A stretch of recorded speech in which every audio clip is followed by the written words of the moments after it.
नमस्ते, राम राम। मैं देवांशु पद्मनाभ। इस समय मैं ललितपुर ज़िले में, पाली तहसील है, एक पाली राजस्थान में है, एक उत्तर प्रदेश में। मैं वहाँ खड़ा हूँ और ये यहाँ का अति प्रसिद्ध नीलकंठ मंदिर है। इस मंदिर के बारे में स्थानीय लोग तो बहुत अधिक जानते हैं, लेकिन एक बहुत बड़ा भारत नहीं जानता है। मैं इस मंदिर की भाव यात्रा पर आपको लिए चलूँगा और यहाँ आप देख सकते हैं कि मेरे पीछे सीढ़ियाँ हैं, आगे ऊपर भी बहुत सारी सीढ़ियाँ हैं। ये चंदेल राजाओं के द्वारा निर्मित मंदिर है और अत्यंत ही दिव्य स्थल माना जाता है। इसकी भाव यात्रा पर आप मेरे साथ बने रहें। आगे मैं आपको कुछ विशिष्ट बातें बताऊंगा। अगर आप यह वीडियो पूरा देखेंगे तो आपको कुछ ऐसी बातें भी सुनने को मिलेंगी जो भारतीय मंदिर निर्माण कला से संबद्ध है और जिनके बारे में आप नहीं जानते हैं, शायद ऐसा मैं सोचता हूँ।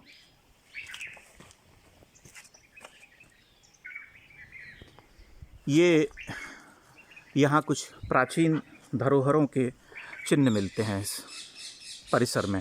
देखिए, जैसे कि एक कुंड है, कहते हैं इसका पानी कभी सूखता नहीं है। और ये जो निर्माण आप देख रहे हैं जो कि भग्न हो गया है, टूट फूट गया है, लेकिन अब भी यहाँ पर स्थित है। इसकी सीढ़ियाँ अत्यंत सुंदर हैं, बहुत ही तरीके से इन्हें गढ़ा गया है।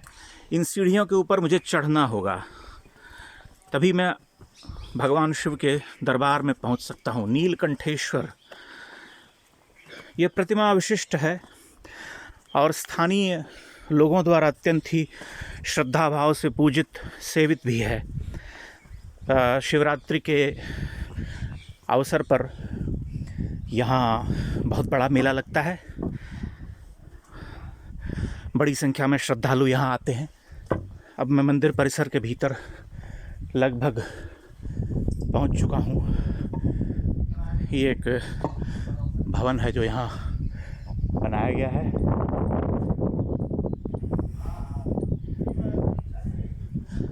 मंदिर परिसर में जाने का रास्ता यहाँ से है।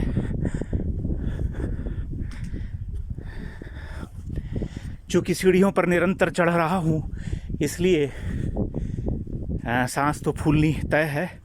लगभग 100 सीढ़ियाँ हैं यहाँ।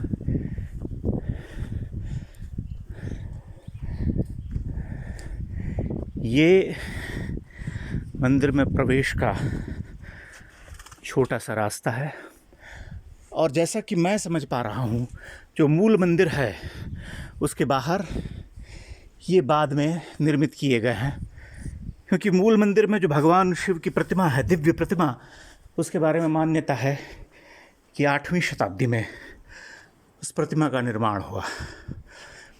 ये मंदिर का बाहरी हिस्सा है। इस पर, इसकी दीवारों पर प्रतीकात्मक चिन्ह आप देख सकते हैं।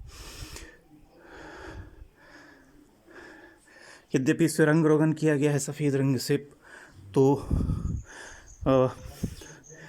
बहुत अधिक उनके बारे में समझ में नहीं आता है, लेकिन निचले जो हिस्से हैं इसके, वहाँ से इसके प्राचीन होने के प्रमाण मिलते हैं।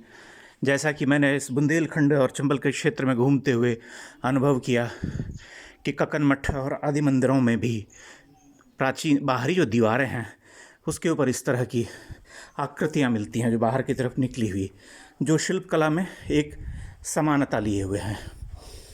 ये देखिए, यहाँ से जल निकासी का ये रास्ता है, मकरमुख भी आप इसे कह सकते हैं।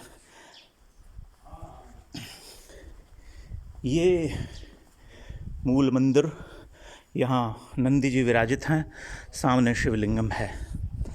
और अब मैं उस वैभवशाली प्रतिमा की ओर आपको लिए चलता हूँ। चूँकि यहाँ फ़ोटो लेना वर्जित नहीं है, इसलिए मैं ये धृष्टता कर रहा हूँ कि गर्भगृह के भीतर स्थापित त्रिमुखी महादेव को अपने वीडियो में रिकॉर्ड करने जा रहा हूँ। लेकिन उससे पहले आपको यह दिखाना चाहता हूँ कि गर्भगृह में प्रवेश से पहले नीचे देखिए कितनी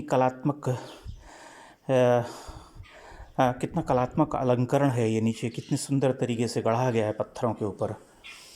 और यहाँ से जब आप अंदर आते हैं तब एक विलक्षण प्रतिमा भगवान शिव की, त्रिमुखी महादेव। और आपसे मैंने कहा था नीचे कि मैं आपको कुछ विशिष्ट बातें बताने वाला हूँ। पहले आप इस प्रतिमा का दर्शन कीजिए। ऐसी दिव्य प्रतिमा मैंने अपने जीवन में आज तक नहीं देखी है इतने निकट से। इसका शिल्प अद्वितीय है, कितना सुंदर मुख है। हमारे शास्त्रों में लिखा गया है कि हमारे जो देवालय होते हैं उन देवालयों में 3 तरह की शिलाओं का वर्णन है जिनसे प्रतिमाएं गढ़ी जाती हैं। पुंशिला, स्त्री शिला और नपुंसक शिला। जो देव प्रतिमाएं होती हैं, जो शिवलिंगम होते हैं, वो पुंशिला से गढ़ी जाती हैं। और उसकी विशिष्टता यह है कि जैसे हाथी के गले में जो घंटी बंधी होती है, और जब हम घंटी जिस तरह का स्वर होता है उससे शिला को ठोकने पर वैसा ही स्वर सुनाई देना चाहिए, तो वह पुंशिला है। और उसी शिला से भगवान का विग्रह यानी प्रतिमा जो है वह गढ़ी जाती है या शिवलिंगम बनाया जाता है। जो स्त्री शिला है उससे स्त्रियों की प्रतिमा, देवियों की प्रतिमा, अन्य सहायिकाओं की प्रतिमाएं गढ़ी जाती हैं। और जो नपुंसक शिला है उससे देवताओं के लिए जो प्रतिमाएं बनाई जाती है उसके नीचे का आधार आदि निर्मित किया जाता है। आप इस मंदिर को देखिए। यहाँ इस मंदिर में कहते हैं कि ऊपर शिखर नहीं है। आप देख भी सकते हैं कि शिखर नहीं है यहाँ, लेकिन पहले कभी नहीं रहा हो इसके बारे में मैं आधिकारिक तौर पर आपसे कुछ नहीं कह सकता, क्योंकि अभी वर्तमान स्थिति में यही है। लेकिन ये अत्यंत ही शक्तिशाली पीठ है और बहुत ही दिव्य स्थल है। पाली में जो भी इस क्षेत्र में आते हैं उन्हें मैं आग्रह करूँगा कि यहाँ अवश्य आएँ। चंदेल राजाओं के द्वारा निर्मित है। 8वीं शती में ये प्रतिमा बनाई गई है जैसा कि इतिहास कहता है। और यहाँ पर यह भी कहा जाता है कि औरंगज़ेब ने इस प्रतिमा को तोड़ने का प्रयास किया था लेकिन असफल हुआ और उसके बाद उसके सैनिक यहाँ से लौट गए। भगवान शिव की शक्ति ही ऐसी है।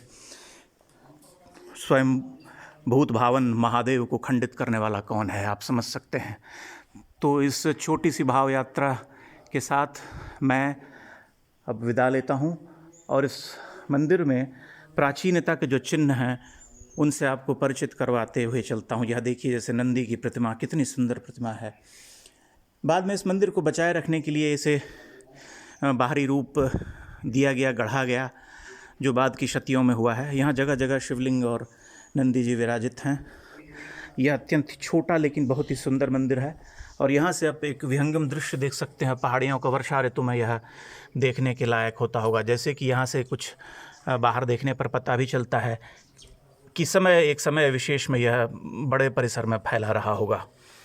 तो इन्हीं शब्दों के साथ मैं यहाँ से विदा लेता हूँ और आप सबसे आज्ञा चाहता हूँ। इसी तरह से मेरी भाव यात्रा में आप बने रहें और मंदिरों के दर्शन करते रहें। बहुत बहुत धन्यवाद। प्रणाम।